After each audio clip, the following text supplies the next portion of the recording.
Production is not taking place in Europe. European companies are producing abroad. Now, what I find interesting is that while they are first and foremost bound by the host country's regulatory framework, they also come in with European obligations and expectations. Can we see these companies as exporters of best practice? I think one of the things that we've struggled with is how do you define a European company?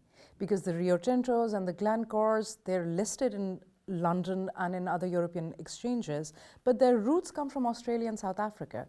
So the mining history or the culture that comes from these companies is centered in different countries.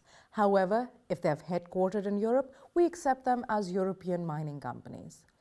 The interesting thing that has happened is mining companies are one of the few truly international trendsetters in the sense of they have to respect host country laws, they have to respect where they are registered, what stock exchange they're on, but the industry has its own code of ethics.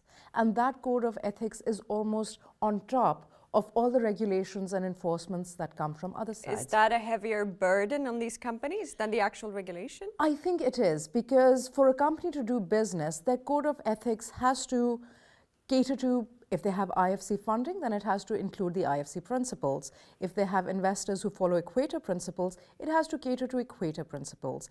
If they are EITI signatories, they have to cater to EITI requirements. If they're OECD multinational best practices. So there's this entire group of activities, of standards. And I think what mining companies have done is instead of trying to cater to each group, they've come up with an amalgamated group which caters to all of them.